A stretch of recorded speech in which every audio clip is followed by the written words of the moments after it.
Hello, Denimheads, and welcome to your 24th hangout with the Sons of Selvedge podcast. This is a podcast where a group of friends get together to talk about denim, boots, rugged wear, and related interests. We aim for this to be a fun and inclusive podcast where you feel like you're hanging out with longtime friends, but be warned, there's a bit of banter, cutting up an explicit language. In this episode, we'll be doing a discussion topic about how we built our denim community in London. So on that note, I'm David, and today I'm wearing a Telesun coverall jacket in black selvage, a neon green button down from Hamilton Shirt Co., which is a very underrated shirt maker in Houston, and a pair of 316 21 BSPs, which are probably the only relaxed taper jeans I will wear. Hi guys, I'm Ilya. Today I'm wearing a Colhays shawl knit sweater with a warehouse chambray and a pair of Black Horse Lane SE1 jeans. Hey everyone, Lex here. I'm wearing my Hatter's Anonymous hat, which is still inside out. Thank you. A LVC 1880s pleated blouse, UAS shirt. Oh, and I'm actually wearing some fleece jogging bottoms because it's freezing cold in my house. So I'm afraid I'm not actually wearing jeans today. Hashtag comfort. Exactly. Hashtag true workwear. Yeah, true. Yep, true workwear. Hi guys, yeah, it's Tom here. I'm wearing a Uniqlo t-shirt, but it is one of the really thick ones. It's decent quality. And obviously wearing my United overalls, shameless plug jeans, an Equus leather belt, which was actually gifted to me by a friend. And then my socks have zebras on. So there's that. Awesome. So on that note, let's jump right into current interest. I guess I can kick things off. So I've had a bit more free time this year than I've had in past years, and decided to pick up an old hobby from my childhood, which is playing guitar. I always had a guitar and turntables until I moved to Europe. But what I want to talk about is this little dude here. I'm not sure if my camera will pick it up. It's called the Fender Mustang Micro. And this is like the most amazing piece of technology that exists now that didn't exist back in the day. It's basically like a little teeny tiny headphone amplifier. So you like plug it into your guitar, you plug your headphones into it, or you can like plug it into your computer. And you basically have like a digital guitar amp that like I can jam out and make a ton of loud noise, and only I hear it. My neighbors on both sides don't hear it. And it's got like a whole bunch of different amplifier settings, a whole bunch of different equalizer settings per amplifier, a bunch of effects pedals built in, and you can like modify stuff. So it's like across like 12 different amps and 12 different effects, you can do insane amounts of stuff, like very reverby stuff, very echoey stuff, grungy stuff, all of it. And it's like really blown my mind that something so little and so obvious exists now and it didn't before. And I'm just like absolutely in love with this thing. It's so cool.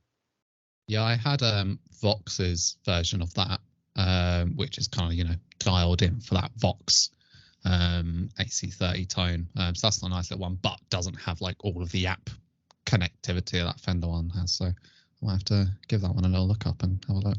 And to clarify, it doesn't actually have like any app features. It's just they've encoded in the the digital hardware, different amp profiles and different effects profiles and a couple like tweaks. And there's like a big giant volume knob so you can crank it up. But I bought an effects pedal recently. I was like, I wonder if I can like plug it into my effects pedal and then plug it into my headphones.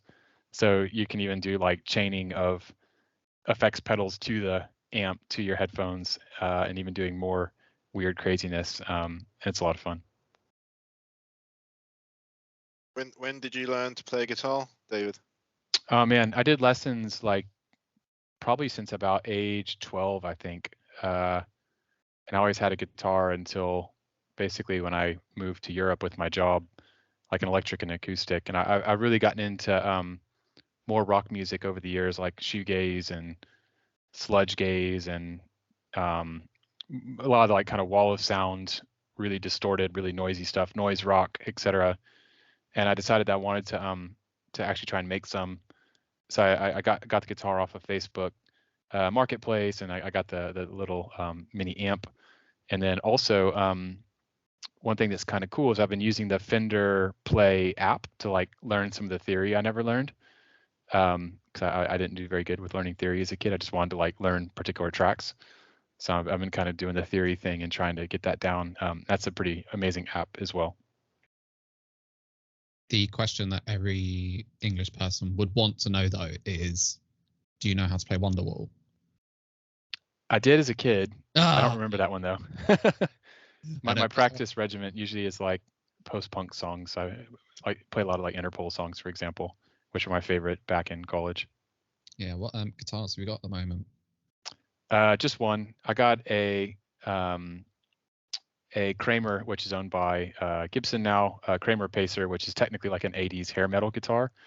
But it's kind of funny because when I was at home for Christmas, I was like, man, I want to get a guitar again. So I was playing my dad's. And I opened Facebook Marketplace, which I often do for random stuff like toy soldiers. And there was like the perfect guitar sitting for me in my feed. And the dude who was selling it lives like 10, 15 minutes away from me, and the price was good and everything. So I was like, oh, okay, I guess I figured out what guitar I'm getting. I didn't really put much thought into it because I figure I'm not good enough to like really be particular and say like, I need a 60s jazz master to sound like My Bloody Valentine. So yeah. And the perfect guitar was, of course, neon green. it is neon lime, which is kind of why why it spoke to me was let's see if I can get a picture instead of having to unpack it. Didn't matter how it sounded, but it had to be the right color. Well, it's moreover that like at my skill level, I wouldn't be able to really detect the difference anyways, and like the pickups and the nuance. And like this style of guitar is a very general purpose one, and it's really good for kind of doing like metal stuff, which basically means that it's really skinny and it's easy for you to move your hands around, which for me, I was like, well, as a beginner, that would probably actually be preferable to be able to more easily move around and play it, because I would still call myself a beginner even though I played it a lot as a kid. So yeah, at some point I might need something cooler or more specific, which would probably be a Jazz Master. But in the meantime, I mean, it's under 200 pounds, so it's like that's good enough for my needs. And did you go onto Facebook Marketplace and search for neon green electric guitar, or did you search for guitar and a neon green one happened to come up? That's the crazy shit that I can't quite figure out. Like, I never have searched Facebook for anything neon. Usually, I've either searched for like guitar, Filson bag, Warhammer soldiers, whatever type of soldiers, or like Viberg, you know, like basically it's like rugged clothing or like geek stuff, and just somehow it just happened to be the first one in my feed. Is literally like the top corner. I'm like, oh, that's probably the guitar I need to get. The algorithm got you, David. Yeah, probably like, it was probably listening to your conversations that you wanted to play guitar on my neon phone. On a neon phone. Yeah, it got you. Yeah. It's really funny because over time, like as my tastes have changed, my wardrobe now is literally just 3 colors. There's basically blue clothing, black clothing, and lime green clothing. Like all other colors have somehow kind of trickled away from and disappeared out of my wardrobe. It's interesting because a lot of the guys kind of in this scene gravitate towards olive drab as the third color. And you just turned it up a notch and ended up in with neon. Yeah, well, different current interests. I won't go into it, but there's something around me building a brand or designing some stuff at some point, and neon will factor into the designs. Maybe something subtle like thread or the logo, but yeah, it's definitely part of my identity. Yeah. Interesting. I look forward to seeing what you cook up. Probably have to phone Lex when I get there. Willing's happy to help. Cool. That's probably it for me. How about you, Ilya?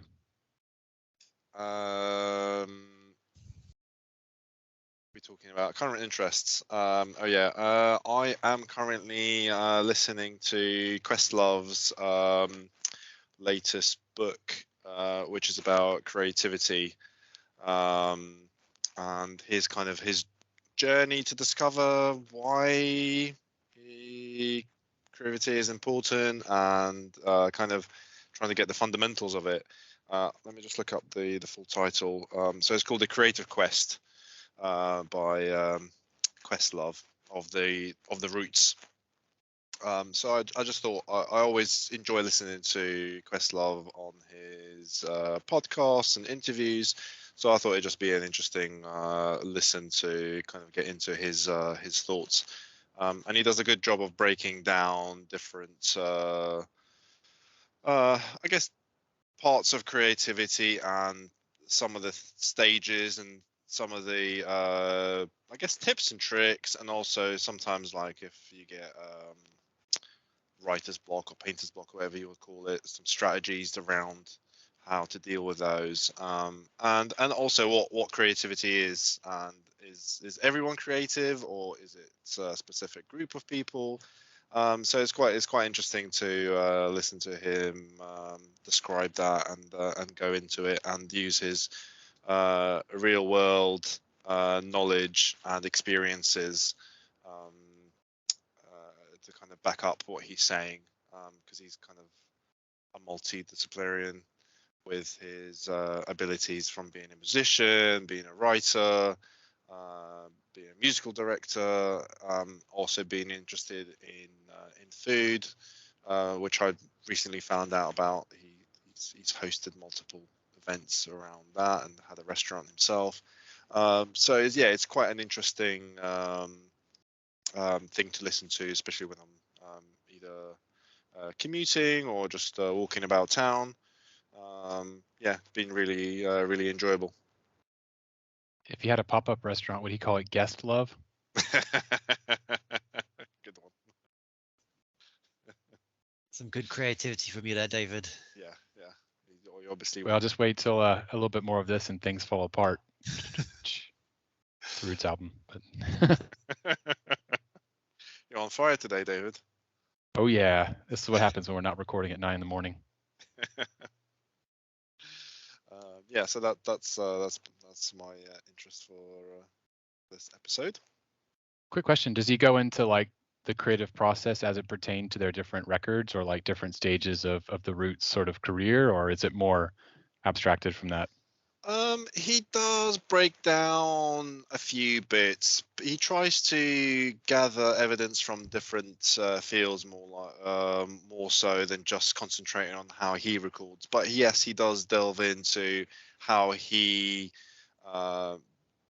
did some of the recordings and some of the methods of using, recording drums, for example, or things like that. But more in a general kind of way, I guess, than specifically saying, we did this or we did that. He does draw upon those experiences, but it's not just like, when for this album we did this. More anecdotal, I think, is the best way to describe it. So, yeah.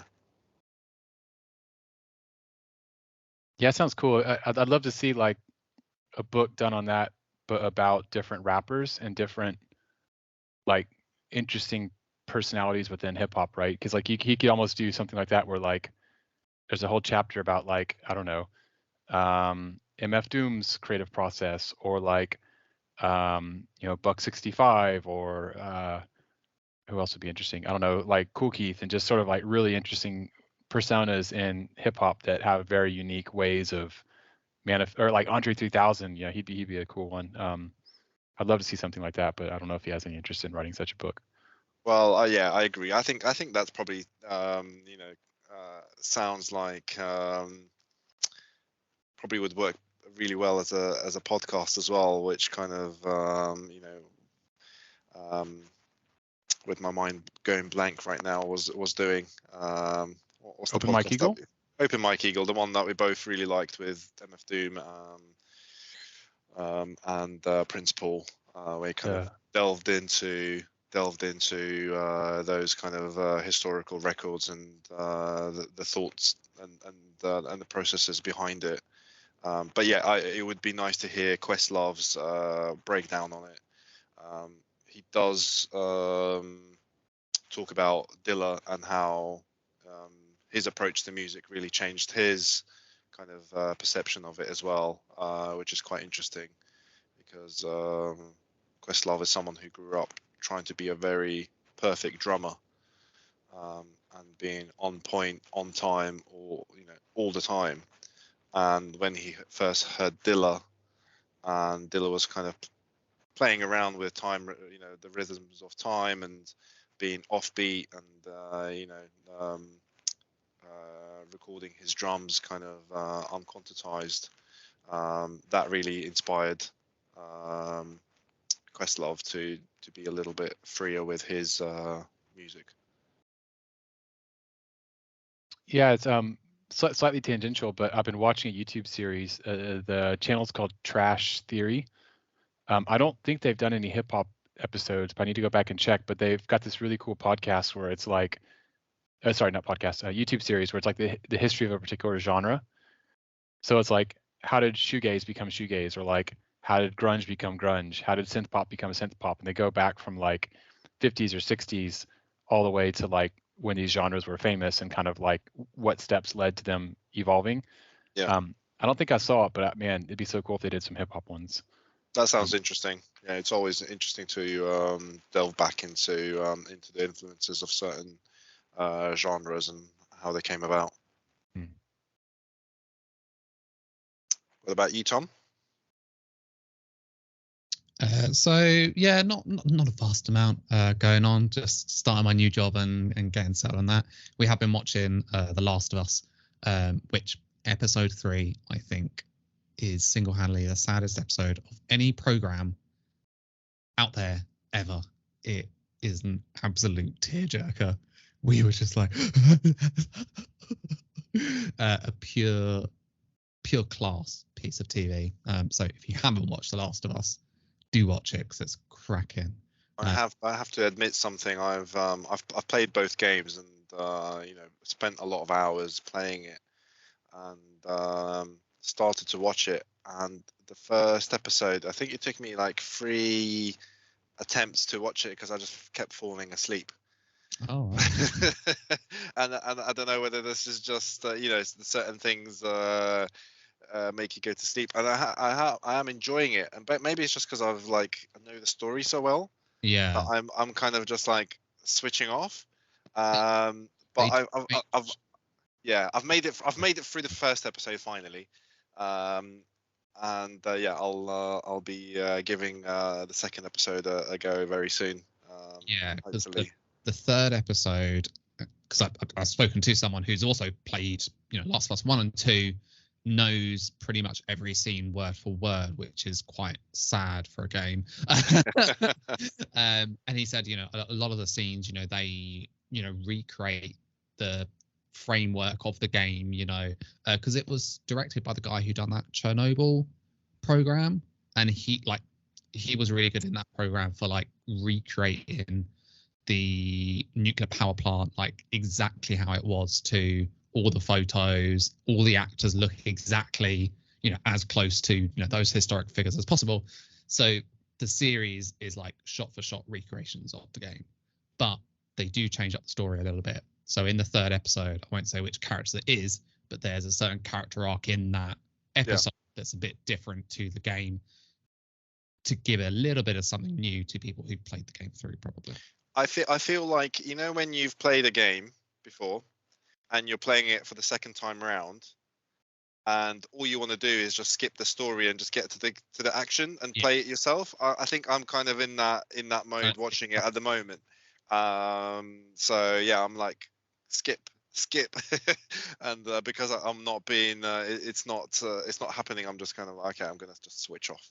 But no, I'm looking forward to. I've heard very good things about it. So yeah, it's a cracking bit of TV. And finally catching up on Game of Thrones House of the Dragon, which is pretty good. Matt Smith is great. He is as creepy as his character should be. So that's pretty good. Which character is he? He is the Targaryen's uncle, the main girl who's in it. He's her uncle, and he's a bit of a creep, and the Targaryens for their incestuous ways, shall I say? Not Dante, but something like that, right? Yeah, they've all got fairly. Damien Targaryen. Yeah, cool. Yeah, he's a good actor. That was cool. Yeah, no, I love Matt Smith. So yeah, really enjoyed him in that, or enjoying him. Still not made it all the way through, but yeah, no, and that's pretty much it from me. Yeah, absolutely. On the Last of Us front, did any of y'all see the YouTube video I sent from the Saturday Night Live sketch? Oh man, I WhatsApped it, I think. But basically, Saturday Night Live. What's up? I say if you can resend it again, or we can dig through it and have a look. Yeah. So Saturday Night Live, which is a weekly live comedy sketch show in America, they had Pedro Pascal as the host this past weekend, and they did a sketch where they basically were saying like, Last of Us was such an amazing recreation of a TV show by HBO that the next one they're going to do is HBO is going to do Mario Kart, but Mario Kart in the vein of Last of Us. So like Pedro Pascal's Mario, and he's got to like transport the princess across the Mushroom Kingdom, and it's all like super gritty and dark, and it's a very funny sketch. I imagine like Pedro Pascal would 100% be open to doing that for real, because yeah, we don't want Chris Pratt as Mario. It's so funny because he's like, "It's a me, Mario," and it's just the way they did it was really funny. I recommend folks watching that. It's a great 5 minutes of your life spent. Lex, did you haven't told us about your current interest, have you?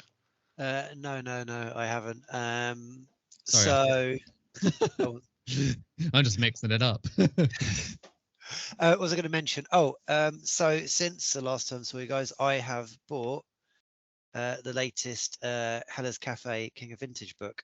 You saw. Yeah, really good book. I follow, as I'm sure everyone listening does, Moisin on Instagram, who has his like Denim book club. So of course following him is very expensive for me, because every time he posts a book that I don't have, I'm like, oh, I wonder where I can get that one. So luckily I have a Amazon Japan account, so I went onto Amazon Japan and got it sent over. It wasn't too bad. It's like 40 something quid, so not too expensive. Really good book.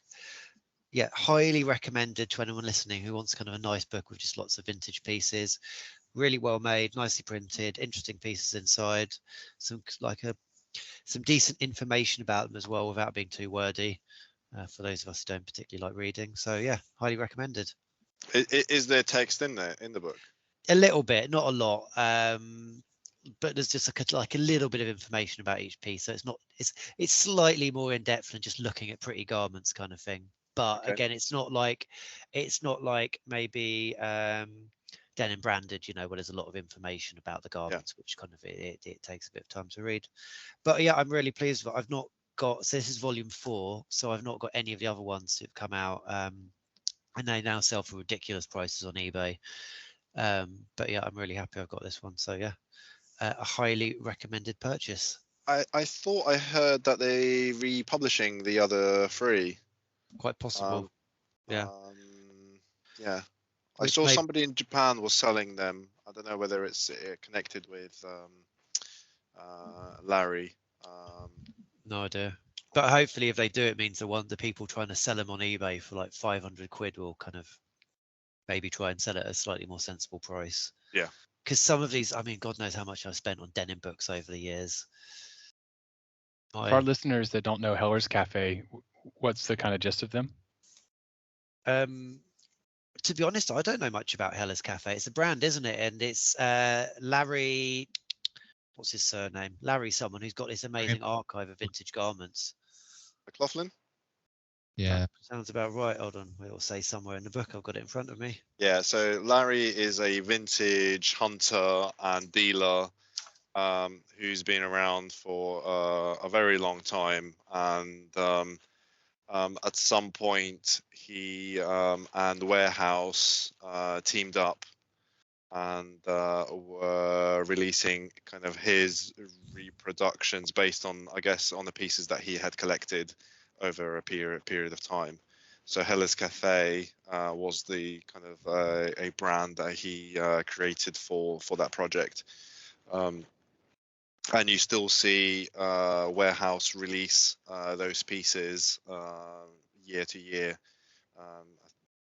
So yeah, you can find those bits from him, but he hasn't been doing anything new for quite a few years now. I think he maybe 2018, 2017, they kind of stopped seeing new stuff being created from him as a brand. But he's still very much dealing in vintage and obviously putting books like that together. So he's quite an influential person on the scene, and a big inspiration for designers and for vintage heads. Yeah. Cool. Thank you, Ilya. Anyone else got anything else to add? I got a speedy one, just to mention that I talked about it, I think, last episode, but I finished my shirt using Thread Theory's Fairfield shirt pattern. Some stuff I liked about it, some stuff I didn't like about it. So I'll probably do a 5x1 review, I think, for our YouTube channel and Instagram. So that could be interesting to see if people like us to talk about, patterns and books and stuff around making. Lex, you might be the grand wizard if you want to share that knowledge. Who cares if they like it? We'll bore them about it anyway. So how did it go? Like, how did the final pattern fit then? I guess is the first question. Yeah, so US large fit great in the body. Length was good, shoulders were good, everything was pretty spot on. But I added 1.5 inches to the arm length, and even still, it was probably a little bit shorter than I needed.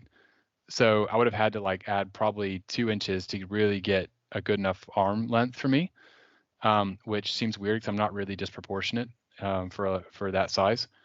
Also, the collar kind of almost cuts back a bit as opposed to pointing forward. It's almost like a square edge collar, which is a bit weird. I would have expected maybe a bit more of a vintage looking collar. But otherwise it was fine. I mean, obviously working with tissue patterns was really hard in general because they're so delicate. But yeah, otherwise it's pretty good. Oh yeah, I've been working for the first time ever with a bought pattern because I'm making something for my girlfriend. So I bought a pattern from Merchant and Mills. And it's a boiler suit, so she wanted it made, and I was like, it's quicker for me to just buy the pattern from them rather than spend hours cutting it from scratch. But yeah, I found it slightly weird working with a paper pattern. I ended up tracing it onto paper and basically pretty much redid the whole pattern so I could have the correct seam allowances how I like it. So it ended up taking hours anyway, but it was a bit strange. The paper patterns are so horrible to work with. They're just kind of really kind of flappy and weird. Yeah, I did try to do one of their jaw jackets, and I got as far as doing the collar, and then I just couldn't sew the collar, and now it's sitting in a bag somewhere. But you did start with the toughest bit, sewing a collar first. It's impossible. I just could not make everything line up, and I was just like, I bought all this denim from Merchant and Mills as well. Got all the pattern, done all the pockets. I made all the pockets really nice. I slightly amended them to my own shape and design. And then got to the collar and just fucked it. If only you could give a homie a 6-pack of beer and have him finish it for you or something. Oh, that's me. Yeah. Not me. Next time, yeah, Dave. If you're in London at any point, you can come. The studio's almost set up, so you can come over and I'll sew the collar for you, and then you can do the rest. Thank you. Should have just gone for a Mandarin collar, Tom. Yeah, I was thinking about it, or doing kind of engineer jacket, no collar style. V, like a V. Yeah. Would have just, I would have just been faffing around for donkeys with it, and at that point. I mean, even now, I'm not that good. So I was about to say, at that point when I was doing it, but yeah, I'm still not that good. So yeah. And 15 years ago when you were trying to do it. Yeah. It probably was about 10 years ago. The only thing that I dislike more than Henley's is collarless button-down shirts. Oh, really? I hate them. Like a buttonless shirt. I would never ever wear a button-up shirt without a collar. You mean without any collar? It's like a Mandarin collar, okay, or? Not really. It's just a lesser shade of evil, but it's still it's because I'm tall and so I've got a long neck, and if I don't have some of my length protected, then I feel a bit funny. So yeah. Woo, you like to protect your neck.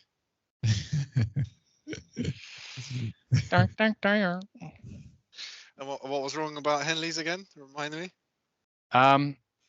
You got a fear of buttons. No, it's just the aesthetic. I mean, basically the fact it looks like a long john. Okay. If it was like the same material and the same kind of design, but more just like a long sleeve T-shirt that happened to be like that type of material, that would be fine. But like the button down kind of flappy neck thing, I'm just not really into. But you can do the top button up so it doesn't flap. Yeah, but if I always did that, then why would I want the? It's like the aesthetic of it. It like it's dressy. I always consider it. What about if the buttons went all the way down? Then it's getting worse, maybe. I don't know. Yeah, I don't know. I just for some reason don't. T-shirt with buttons. Actually, I know why I don't like it. Why I don't like Henleys is because they look like you're wearing your underwear as your actual garment. That's the thing. Because if you wore like a long sleeve T-shirt, it looks like a long sleeve T-shirt. But like wearing the Henley as your actual garment, it's like I didn't put a shirt on. I'm just wearing my long johns to keep me warm as my primary garment. Could you not say the same for just a T-shirt, a regular T-shirt? Well, what I could say the same is like, or to support my argument is you don't see people wearing like long john bottoms with or without buttons to make the buttons argument there again out in public as their primary trousers, right? Like you wear them under a pair of jeans or something when it's cold. And if someone was like just wearing like, let's call it Henley bottoms, you'd be like, what the fuck are you doing, man? Like, why are you wearing your underwear in public? Yeah, but then, if you look like 100 years ago, if someone saw you in a T-shirt, well, that's a Henley T-shirt or a normal T-shirt, you'd pretty much be seen as being naked. Like, it just wouldn't, you'd have about 2 or 3 layers over it. With the underwear. So do you have a problem wearing it under a T-shirt? Under a shirt? No. If I'm cold and like I need a layer, that's totally cool. It's just the you wouldn't wear it as your main layer. Right. That's why you don't like them. Henley as a styled garment, I don't understand. Yes. But Henley as a functional insulation layer, cool. I get you. What's the difference between the two? One you don't see, one you do. I think at the next meet we should all wear our Henleys to scare David. Like I've got a V-neck T-shirt on under my button down, right? Which is there to like capture any body odor or sweat and like keep my button down shirt cleaner. But like you don't know it's there, so it's kind of irrelevant. Like a Henley in the same way would be fine. Although because they button to the top, you'd probably actually see the top of the shirt under your button down. But if it's cold, fair enough. It's just to get like cool layer look going. But it's like as a functional garment, like I'm on board. But it's like a style piece, I don't resonate with it. But I also don't really wear T-shirts much either. That same reason. Like if you look at my wardrobe, it's like I've got like 3 or 4 T-shirts and then like 20 button downs. Yeah, that's fair. But yeah, I'm easy Henleys or shirts, T-shirts. I used to be really against Henleys. Like, ugh. It's like that type of person wears a Henley. But no, I love them. So. Yeah, it's kind of like that. I don't know your reference. I'm not going to corroborate it. You can see my nipples through. That's what I like. Oh man, almost as bad as like people who wear tank tops as their primary top in summer. What do you mean by a tank top? Is this like what is this American tank top or? Well, a shirt is another word for it. There's another term, but I don't really like to use it, which is wife beater. Like the kind of like shirt that's just kind of like a a vest, like a vested T-shirt. A vest. Yeah, I don't know what the British term for it is. Yeah, a tank top is like a knitted woolen sleeveless jumper in the UK. So you're that's kind of the same thing actually. It's a knit garment. It is sleeveless. No, but like a woolly garment kind of thing, not an underwear garment. Oh, interesting. Maybe you call it an A-neck shirt. No, a vest. You're talking about. Like this is just what came up in Google, like that kind of thing. Yeah, that's a vest. Yeah, that's like almost like a basketball vest. Maybe a better example, right? Yeah. But that's a vest, I'd say. Wife beater, Oh, right. And then a waistcoat is what we would call a vest. Yes. Yeah. Jesus, man. Americans just don't know. Why can't they standardize this shit? Anyways. Any more current interest for folks? Or should we jump into the discussion? Oh, can I really quickly Take all the time you want, man. Can I talk about white t-shirts? Yeah, Yes. I should preface it and say the only reason I'm trying to move the dialogue along is because I know you're going to get hungry, but I've got all the time in the world. Okay. Oh, it'll be a quick one. Oh, as long as you don't get hungry, we're fine. I'm always hungry. So really quick. Anyway, so those who listen regularly would have heard my rant a few months ago now about white t-shirts, about trying to find a perfect white t-shirt, and I finally found it with Whitesville t-shirts, good quality, good fit, really nice. Anyway, I went and put them in the wash after I'd washed some gardening stuff, and they came out dirtier than they went in, and I've ruined all of them. So really quick on there. Yeah. And I just can't get it out. Man. And I've tried all kinds of things. I've tried bleach, I've tried stain devils, I've tried washing them at high temperature. Ruined both of them. My two nice new t-shirts ruined. What did you get on them? It was just mud. I just put them in Just mud? after. Yeah. I'd just been doing some gardening, and they'd gone in after a load of gardening stuff, and it somehow got stuck in our crappy old washing machine. What you need to do is you need to hit up Mike and like post them to Japan next time they do like one of their hand dyeing projects, and see if you can like dye them with something cool for you and post them back. Okay. Oh, that's not a bad idea. Maybe I'll dye them. See if I can get some indigo somehow. Yeah, Yep. You have a look on Etsy. When I indigo dyed a few t-shirts, I got dye on Etsy. You do need either an outside space or like a bucket to keep somewhere that you don't mind the stink.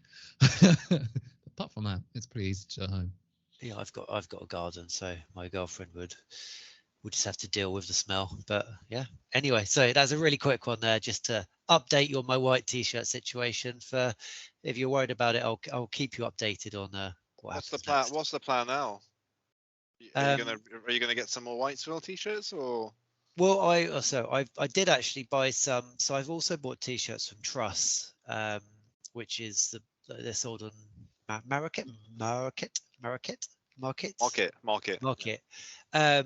So I bought them before. So I bought a couple more of them because they're in the sale, but they've changed the quality of them, and they don't quite they don't quite fit, which is a bit annoying. So yeah, I'm probably going to order some more Whitesville at some point, but not right away because I'm skint at the moment. So yeah. Anyway, we can move on, David. That's all I needed to add.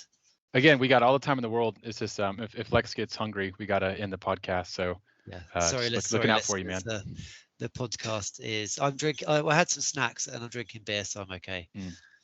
I should also plug that Jake, Almost Vintage Style, did an Instagram thread around the fact that like he loves white t-shirts, and I mentioned that I don't wear white t-shirts, and you guys are mentioning your different white t-shirt preferences. So make sure folks jump on there and share your opinion.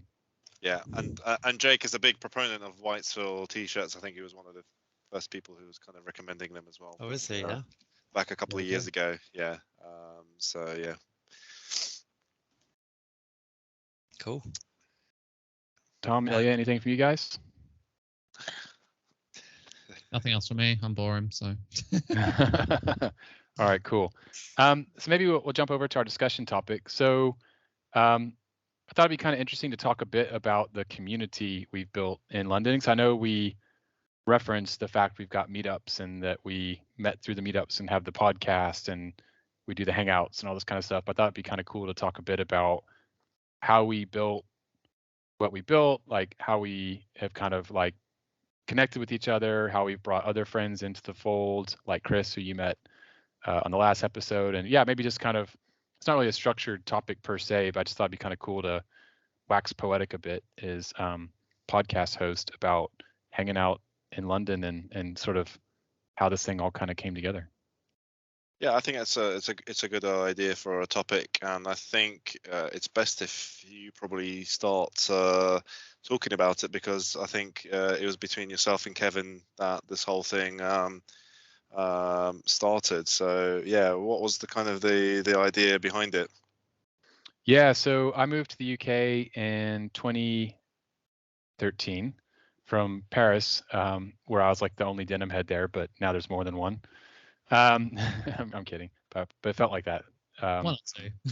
I mean, it's literally like, oh, it was very hard to get raw denim, and most stuff I would just order from Selvedge and get it shipped over. But anyways, so I moved to London, wanted to like connect with friends who are into this, and I created an Instagram. I think it was called London Hard Wearing. And then Kevin, one of our fellow hosts, he had an Instagram which was Worn Out London. He and I ended up meeting up, hanging out in person.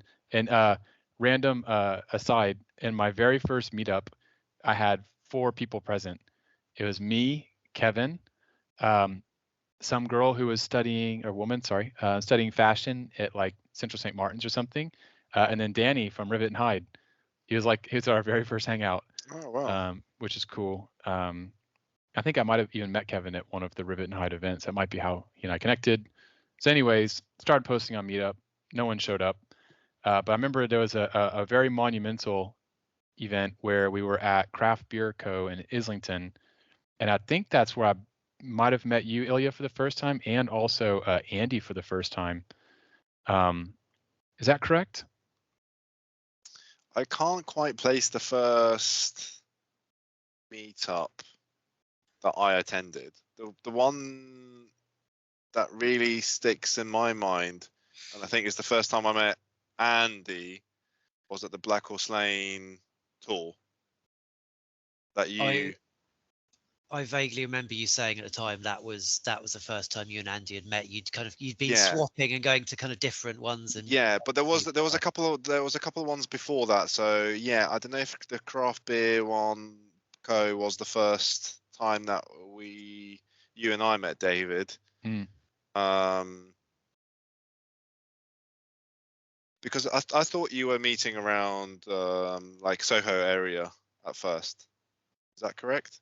Yeah, the first couple were like, I actually like booked them a street or two over from Rivet and Hide. So I was like, oh, people will go to Rivet and Hide when it closes. They'll like walk over to our meetup and keep hanging out, which didn't really happen, but that was the initial theory. So actually, I must have met you a lot earlier then, now that, if that's the case. Yeah, I know for sure. I think Lex, the first time I met you was at the one at the Black Horse Factory, right? Yeah, that was the first one that I came to. Did you do one where you did like watching a film about denim at some point before that? Yes. Oh yeah. We all met up at the Curzon. Yeah. I think that's how I heard about you guys, because I don't know why I'd heard about this film, and I googled it, and then the meetup came up, and I think that one was fully booked. Was that weaving in Shibuya or? Yeah.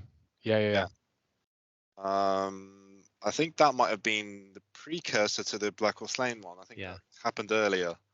So that's how I found out about it, is through that, and then I kind of, I think, joined the meetup group, and I saw the Black Horse Lane thing, which because I'd been making jeans, I'd obviously been interested in seeing the factory, so I popped along to that, and then met. Don't think Tom was at that one. Tom, were you at Black Horse Lane? No. So that's the first one that I kind of met everyone. I think at that factory one, TJ Schneider from Shop Vancouver was chilling with us because he had flown over for one of the denim master classes with Mosin and Black Horse. So we hung out with TJ. He was super interesting to hear his like snowboard career and all that kind of stuff. And there was, which masterclass did he do? I think it was like round 3, maybe I'd call it. Third one. It was when I worked there, so it was a long time ago. And there was also that old dude who has a shop out in East Fade and Bois kind of way. What was his name? Can't remember. It's on the tip of my tongue. Oh man, not sure if I was at that one. It'll come back to me shortly. Yeah, you were there. White hair. You were there. Yeah. He's at all the events. He was at the latest Clutch Cafe event as well. Okay. Can't remember his name now. He's got like a menswear shop out in kind of Epping Forest sort of way. What? Wayne from Wayne. That's it. Wayne. Okay. Yes, I was at that one. Wayne from Buckhurst Hill. Wayne from Buckhurst. Yeah. That's the one. Yeah. Yeah. And what else what was the other one? Being one of the first ones, we had obviously Mosin at Craft Beer Co. Well, that was the first proper one that I went to. So that I'd met you guys once at the factory, and then this one I was like, it's up, and I was like, I'll pop along and meet these guys. And at that point, my girlfriend thought I was, yeah, she thought I was like, you got to meet a bunch of strangers and talk about denim. I'm like, yeah. So she thought I was insane. And then I remember being actually quite nervous meeting everyone, because I was a bit like, oh God, it's a bit weird. Like, I don't really know these guys. It was a long time ago. So 2 funny things from that meet. David, do you remember this? We were standing around chatting. So I came and I met you guys. You could stood out like a sore thumb. Stand around chatting. At one point, some bloke walked in wearing double denim, and he looked a little bit lost. And David like ran out. David was like, maybe he's here for the meet. Ran over to him all enthusiastic, and then started chatting to him. And this bloke was like, "What are you talking about?" And David was like, "Nope, he's not here for the meet." Yep. The very first one that I turned up to. Was that your first one? Yeah.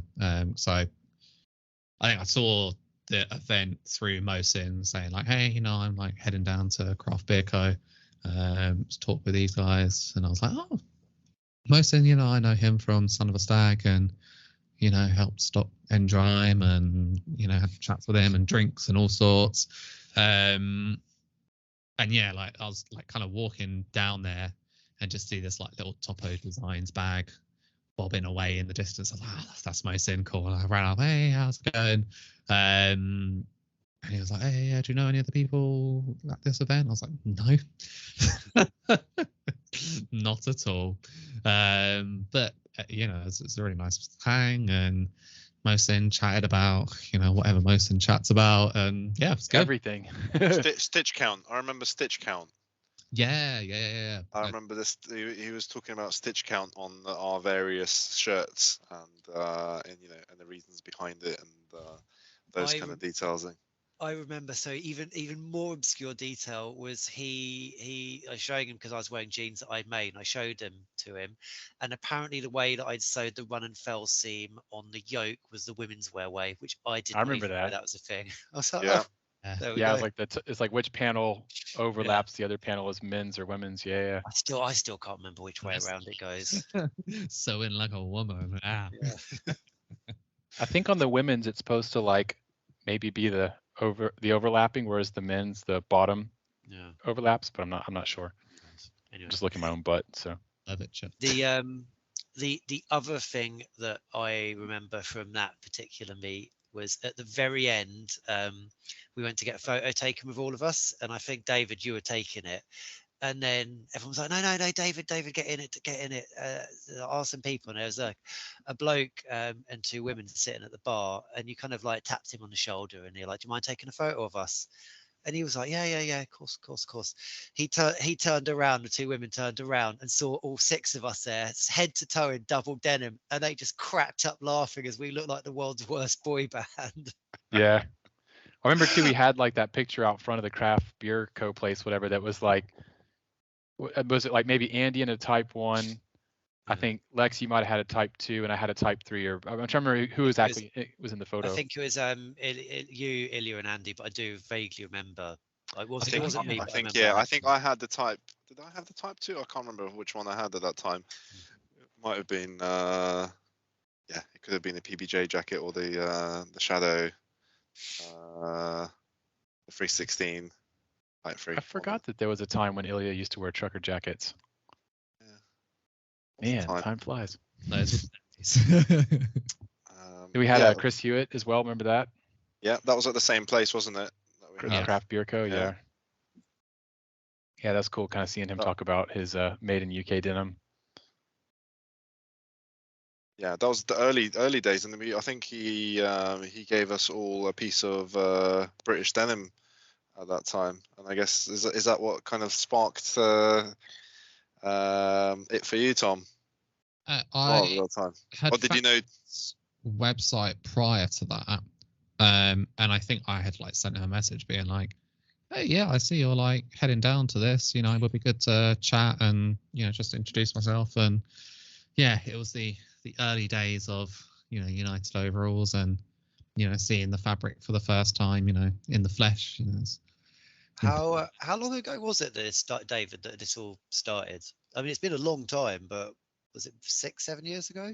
5 years ago? I mean, I arrived in the country in 2013, so I'd probably say sometime around then, because like I found Rivet and Hide probably like a year within moving to the UK because I wanted to buy some 316 jeans. So yeah, let's just say 2015 to keep it simple. So yeah, a good 7 years. Yeah, 2015 sounds about right, I think. Yeah, I remember one time we had Victor Selvedge one come visit, who lives, or I think still probably lives in my hometown of Austin. So interesting to kind of share opinions of what Austin's like from two different folks. And of course, we had the sad moment when Kevin moved to Australia, abandoning the meetup. Shame on him. And yeah, I guess So, yeah. And what was the purpose of having the meetup, David? I know you kind of touched upon it, but yeah, I mean, to be honest, basically, like I had certain interests that I'd kind of developed, both like living in San Francisco and then living in Paris. I think when I lived in SF, I lived near Selvedge, so I really got into raw denim. And the whole time I was in Paris, like no one really understood it when I would like describe it to colleagues and stuff. So I was like, man, it'd be cool to like have some homies who are like into this stuff that like also like denim. And I also had, kind of some ideas around like a brand or something. So I was like, yeah, even cooler if I can like meet people who are also like making stuff. And so I think in some ways, in the same way that people are like, I like CrossFit, I'm gonna go join a CrossFit gym, or like, I like to play baseball, I'm gonna go join a baseball team. I was like, I like to fade jeans. and that kind of is almost that simple, maybe. I needed friends. No. On that note, I think it might be fun to get everyone's opinion of what our hangouts are like, because I really struggled to explain to anyone who's not into raw denim like why this is cool and like why we do it. So it's be interesting cool. to kind of get your Definitely descriptions. Not cool. Very, very like. not cool. I could paint quite an artistic picture of our meets. Go on, Tom. So much like ancient Greece, there is wine and debauchery, flesh and the skin flashing everywhere. No, I mean usually a meat is.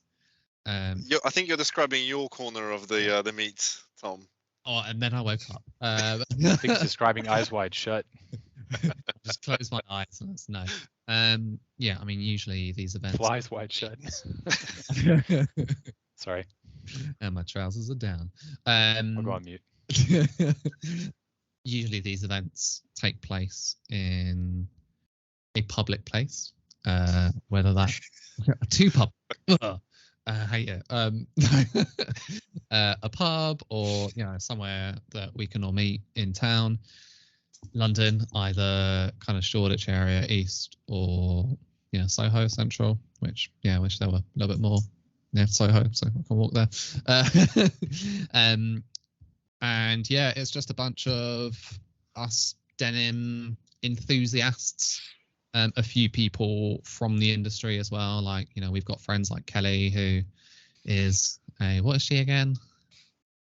Trend forecaster. Trend forecaster. That's it. Trend forecaster. God, don't get me started. But yeah, people from the industry, from different brands, just us as general denim heads meeting up. We chat. Do you know what? Most of the time, not even that much about denim. Whenever my friends always ask me, "Oh, what do you actually do?" It's like, well, we just drink a lot and talk about TV programs, and often like what we do on this podcast, which is why we made the podcast, to bring that feel of Worn Out Global to people. So yeah, it's a friendly affair. We're all approachable people, I feel like, except for Lex. Oi. At least I'm not sex pest. I see your judgmental looks. The flannel's intimidating. So yeah, I mean, I don't know if you guys have any other views of it. I think For me, it's the denim is just the commonality between us all, but it's definitely not the central topic that we discuss from meet to meet.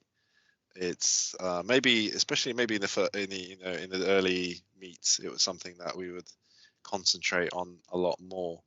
But I think you kind of get past that quite quickly, and yeah, you just kind of build friendships with the people you meet, and you just kind of want to know, what they're up to, what they're getting on. It's like, what they're doing with their lives, and so forth. I think that's the more interesting part of the meet.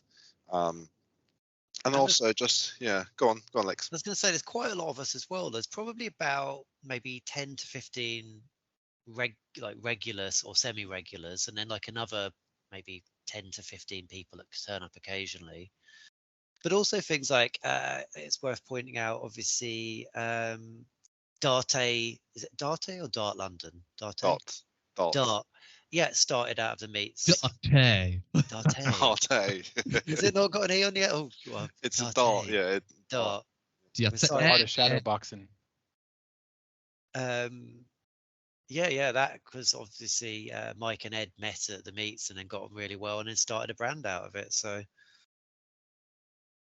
actually, I've done work for Tom from the meets, like done pattern cutting and sampling work for him. So yeah, I think it's a great way of meeting different people and from different walks of life. But like I said, there's a commonality and interest in certain things that we're all into.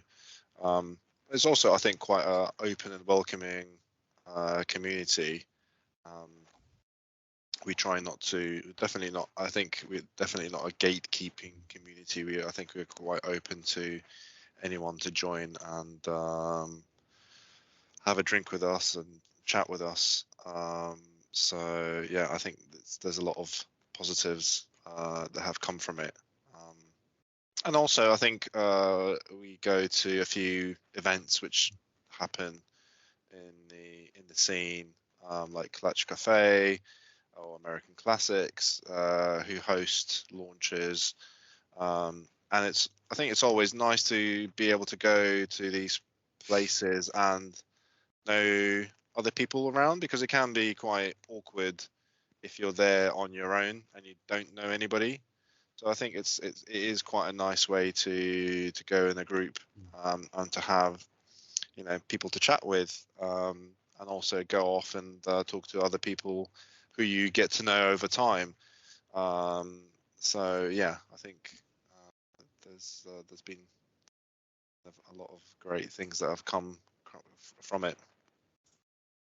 3 quick shot things that come to mind was I remember the first time I was at one of the like Clutch events or something, I forgot what it was, and someone's like, "Oh, I listened to your podcast," and I was like, "Oh, wow!" Sorry, I was like so excited that like someone actually gave a shit about what we have to say. You found out one listener, what? Yeah, I was like, "Oh my god, someone actually listened." And I remember another time, quite recently, we're at an event, and the person that comes to mind is involved in the industry in a way. And like, why are you here? I was like, oh, I do the Sons of Selvedge podcast. And they're like, and just kind of like turned away. Like they're like, I don't give a shit what that is. I mean, they probably don't even know what it is, but I thought that was quite funny. And then the other thing I wanted to mention is that my favorite thing about the podcast, or not podcast, sorry, about the in-person hangouts is it's so funny how like someone will show up wearing something and like everyone has to pass it around and try it on. They're like, ooh, you got an XYZ shirt from ABC. I got it. What size is it? Let me try it on. They're like, I'm probably a medium. I'm a large. I'm an extra small. And like just sort of the kind of weird sharing of the garments. It's almost like a ritual in some ways of the meetups, the trying of the garment. Yeah, especially like when we had like the guy from Labour Union come down. It's like everyone had to try the jacket and see what the size was like for Labour Union. You just have to, it's I think tradition now. Yeah, we need to formalize this kind of like Festivus and like the different events for that. And Lex bringing his big, big jeans. Giant jeans, Oversized yeah. jeans, yeah. Show and tell. Yeah, me getting in them. That picture is still one of the funniest pictures ever. I need to repost it on the Yeah, at the but moment. if That you was do so want funny. to worn out glow, then there's usually some kind of antics that happen. I think the one with the giant jeans, someone brought a bottle of whiskey along, which is where the antics started at that particular one. That was me. I'm Yeah. responsible for that. Yeah. Getting me drunk. Not that you try. David, what's your biggest surprise that has come out of the hang?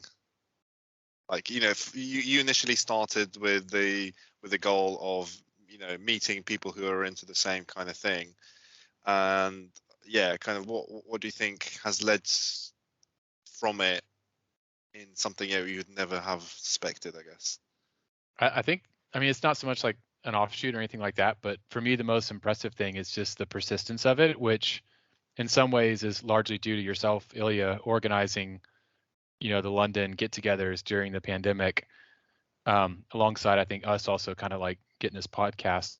Let's keep on. He can always edit later. Oh yeah, I've just restarted the recording Okay. now, so yeah. Let's wait for David to This is the Sons of Selvedge podcast. the takeover. right now David's not. Let's insult him. God, what a long neck freak. We don't even like neon. We like Henleys and hate neon. Yeah. Suck on that, David. What happened to him? And what happens to this recording? I don't know where it goes in my files. Oh. That's a video. What's going on? Oh, he's just sent the previous. Logging back in. What's going on? Do we have to come out of this one? I don't. Surely he would just jump on this one because he said it's the same link every week. Okay. I'm guessing. He'll just connect to the call. I'm gonna go grab a beer. So. Okay. Shall I do like a little dance or something? I think you should do a dance whilst. David's gonna have fun editing this one. Our usual level of professionalism here. Can you guys hear me okay? Yeah, we can hear you now. Yeah, we can hear. All right, I've just restarted it. Although it's okay. So we are recording again. And I've just learned the hard way that if you plug your laptop into a USB-C hub, as opposed to directly into the wall, eventually your laptop will run out of battery and die, even though it's got a continual source of electricity. So sorry about that. That's okay. Have we got the original recording?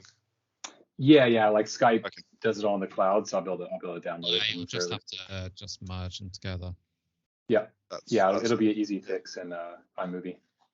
But I recorded a little outtakes one that you can add to you. some bloopers.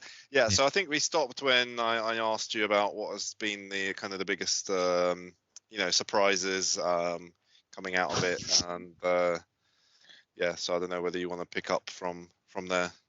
Yeah, so I was going to say, I think it's the persistence of the community. So through the combination of yourself, Ilya, organizing the in-person meetups all throughout the pandemic and even so forth, alongside, I guess, like us starting to do this podcast right before the pandemic, we've kind of been able to kind of keep this thing going, even though in theory it could have easily died a quick death during, well, that's a bad pun, bad metaphor. It could have stopped running during that time. So I think that's to me the biggest thing, just the fact that like it's still going and the podcast is still going and the community is still growing and our WhatsApp and Discords as well. What about you, Ilya? What do you think? Yeah, I guess I would agree. As definitely as the main point.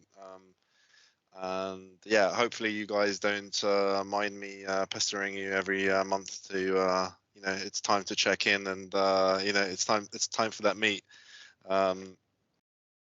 Also, I guess it's just meeting various people and just enjoying the variety of people that we meet as well, from the different backgrounds and from different skill sets, and their different passions. Yeah, that for me is always inspiring to you know, to come upon somebody who's into this or that. Like, you know, when we met Matt of Sierra and South, you know, someone like that, you know, who's doing something really incredible in the UK. It's nice to support that, but also to learn of what, you know, goes into his craft. So yeah, I think the people that we've met is probably been the biggest surprise for me, and I'm really grateful to the group for that, and I think that's why I'm you know, still persisting on organizing these kind of things, is because the, you know, the potential of meeting interesting people is you know, very high. Later this year, you know what it's the anniversary of? The 150 birthday of Jeans is Okay. on May the Wow. 20th. So we should have a big Ooh. meet for God. that. That might be when's May 20th? What day is that? I'd say it might be when I'm celebrating my birthday. Woo! Oh, well, you'll be sharing your birthday with Jeans itself. 19th or 20th. So yeah, if people want to meet to celebrate Jeans and me, because I feel like, you know, they're equally as important, because it'll be my 30th birthday. So. Are you by any chance Ooh. Jeansus? Jesus. I don't like to brag, but I do occasionally call myself Jesus. We can call it the official Tom's 120 years late party. Yeah. Exactly. Yeah. 30 plus 120. Got it. What Lex, what do they consider the first pair of jeans? Oh, well, this is when Jacob Davis submitted the patent for riveted jeans. Oh, it's that one. Okay. Yeah, which is kind of considered. I mean, obviously they existed beforehand, and then the 501 was in 1890, I believe. So 17 years later, because that's when U.S. patent law was. And actually, I noticed Levi's are advertising 150 years of the 501, which I'm pretty sure isn't true. So they don't even know their own stuff. No, do you know what? I feel like they celebrate some kind of like milestone every year. It's like 120 years since blah blah blah. There was something last year. Like, what? You're celebrating like every year some kind of milestone. I'm sure it doesn't work like that. I was going to say I could get on a soapbox and complain about it, but then I realized if you stack up all those silly little wooden boxes they do for each of these releases, you could just stand on that set instead and complain about it. Yeah, definitely. Probably should have saved that one. Oh well. Should we highlight, because obviously we've got our little kind of like meetup group, but there's quite a few other ones like in the UK and around the world. Is there any that have you guys ever been to any other ones? So there's obviously UK Denim Hangs, which I know a couple of you have been to, which is a more kind of whole so our meet is kind of London based, but this is a more kind of UK based one. So they meet normally in somewhere in central England, so more people can reach it. Have you guys been to any other meets? David and I went to two. Oh, David and I went to the one in Manchester, which was organised by Amanda and by Ben of Clobbercom at the time. And don't forget Andy met us there. And Andy was there as well. And then I've also attended the first UK Denim Hang, which was in Sheffield at Ben's Clobbercom shop. So at the time, Ben was you know, organising the UK Denim Hangs, which then went on to become a virtual hang. And also one of the chaps is organising these now in Sheffield, which I forgot his Instagram account. Is it Yorkshire Denim or? That's the one. That's the one. Yes. So yeah. So that's you know, being carried on. Otherwise, I know the European guys at some point had some hangs, and that started off from Denim Days in Amsterdam.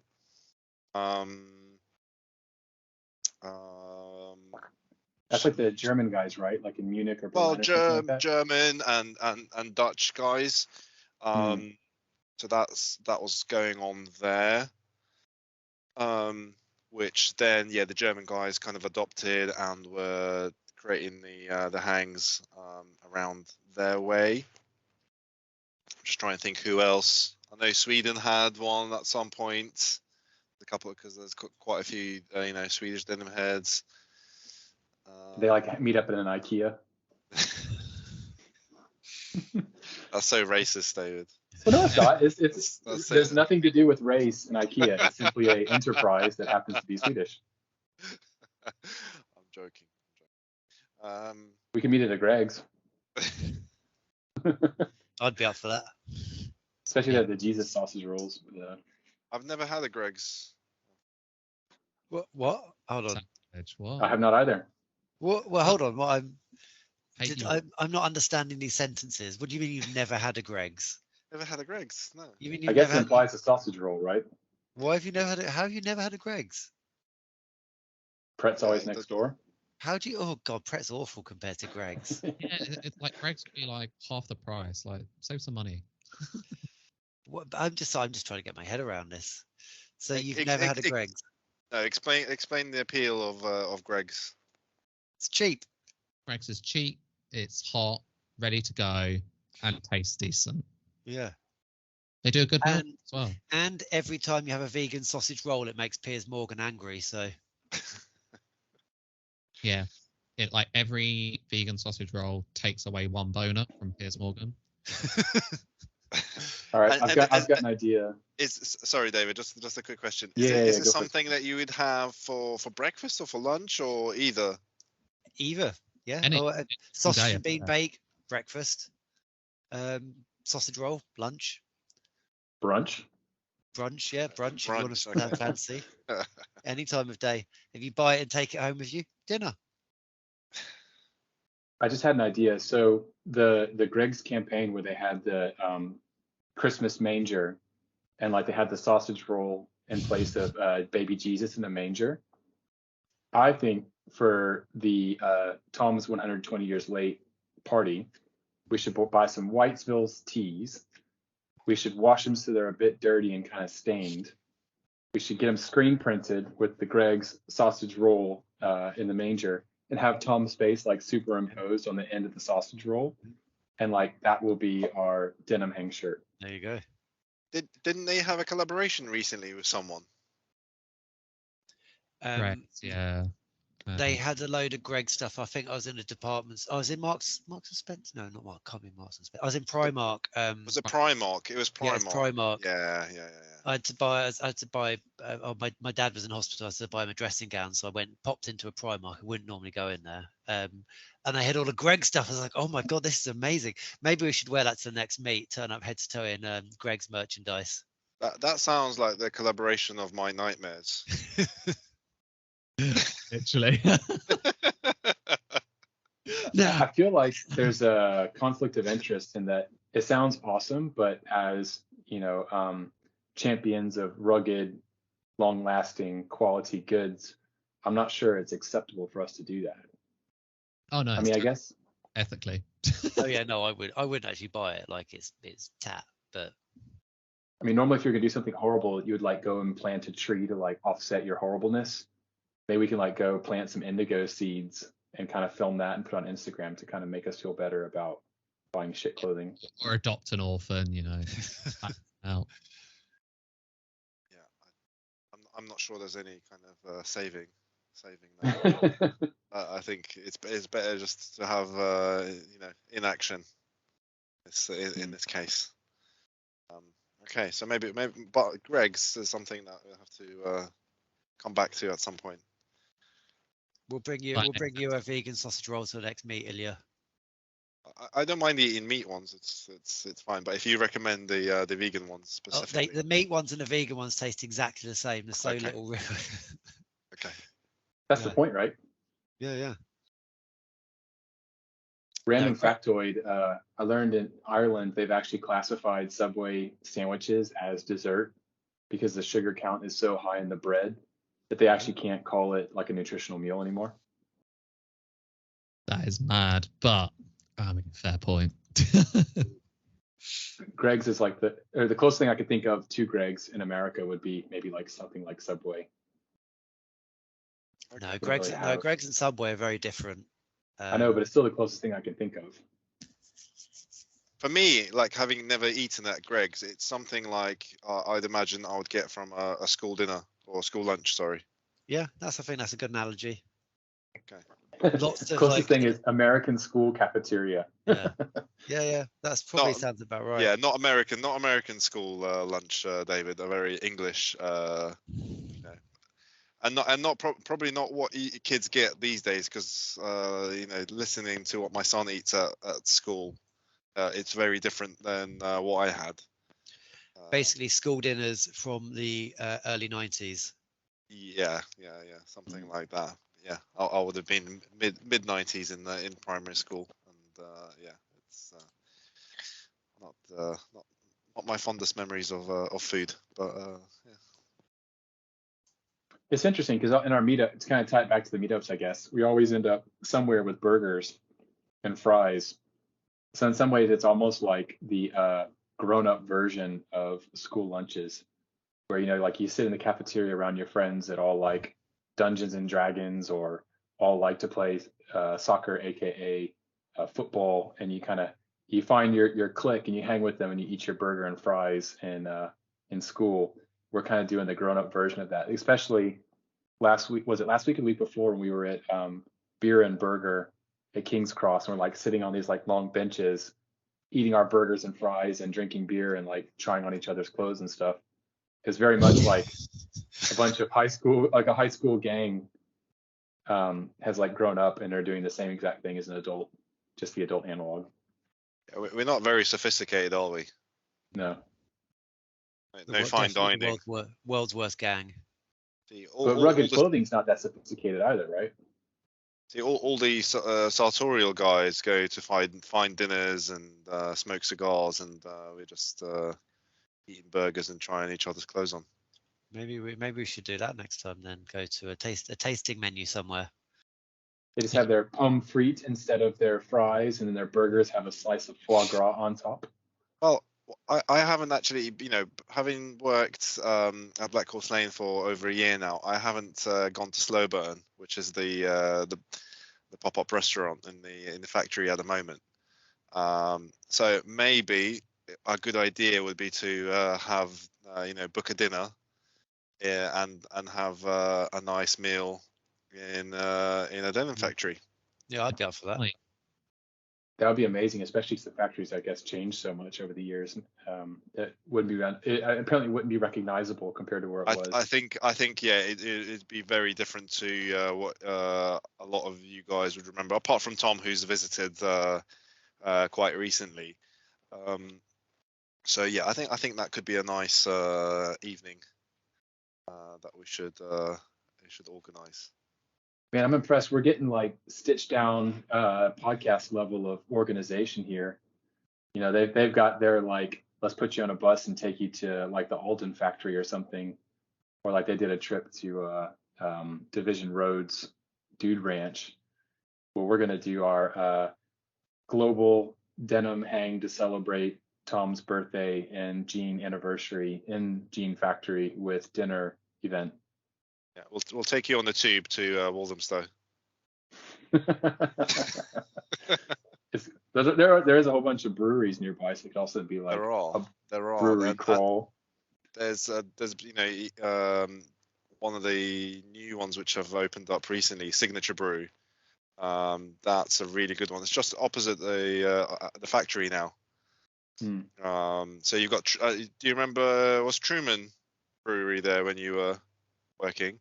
So you've got Truman Brewery, which is a big hall, massive, just opposite, and then just around the corner you've got Signature Brew. So both are really excellent places to grab drinks, grab food. So yeah, we could post dinner, grab some beers there as well. So I think that sounds like it's not the most easiest for places to go, especially if you're out of town like some of us are. But otherwise, I think it'd be a good venue to go to. I would say au contraire, because the Victoria line's the fastest line in the whole system. And you're like one stop from Tottenham Hale, even walkable distance from Tottenham Hale. Okay. Or 15 minutes from King's Cross. So yeah, I don't know. Maybe I'm biased, but doesn't get much more well connected than that. Yeah, I'm good for it. So yeah, I think we can put that down as one of the next ones we could do. Going back to the I guess the meetups, David, as the person who started it, would you have any advice to anyone who's either thinking about starting up their own group or kind of trying to find out if there is a local group and join them? What would your advice be? Yeah, if you're starting your own, cast your net wide, because people aren't going to find out about it right away, and probably don't waste your money setting up a meetup on meetup.com, because you have to pay for that. So make an Instagram, post on the Reddit Raw Denim, post on Superfuture, and just like basically try and find any friends in your local area who are also into denim. Usually you can kind of somehow find someone in the scene that lives where you are and connect, like Kevin and I did. Also, it takes a long time, and we've been building this thing for, gosh, let's say 7 years. I think it probably took really 3 to 4 to like really kind of get going proper. For a long time, it's just a couple of us that would always meet up. And yeah, stick with it and connect with anyone you can find in your community, and over time, you get somewhere. I think what also helped, David, just to add on to your point, is, I think in the early days, a great thing was having guests come and, be part of the meet. I think that helped to draw people into a situation where they might not feel comfortable being initially. Like I think Lex, you said it was a little bit weird the first time going to meet people to talk about denim.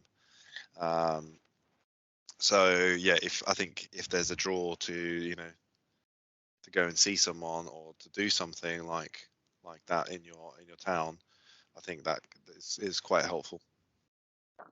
Yeah, that's a great point, actually. Because if you can get a local brand to host you, and like maybe you say literally could just show up and like stand out front of your building, that alone will go a long way. Like if I was in LA, I'd be hitting up Railcar or RGT or 316 and saying like, can I literally like just like stand out front of your building with a whole bunch of dudes that might buy shit from you after they get drunk, and we sort of like have a cool place to hang out. Like that alone, I think, goes a long way to making it enticing, because you're not just sort of like meeting at a Greg's or like a McDonald's, but rather at a cool venue where there's something interesting to folks who are into denim. And actually, pretty much everyone who's came to the meets has been really nice. We've been doing it for 7 years, and everyone has gotten really well. And as I said, it's whole group of I can only friends now. think of like one bit of drama, which I won't go into because no need to go into that on video. But yeah, it's been pretty cool, and I think generally speaking, positive all around.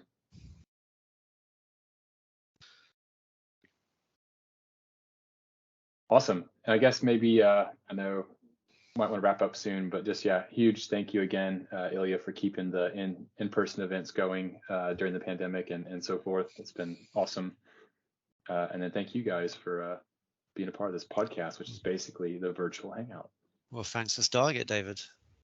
And thanks for everyone who listens too, because you're kind of like virtual homies that we don't know. The one person you met at that event? No, we've one confirmed listener.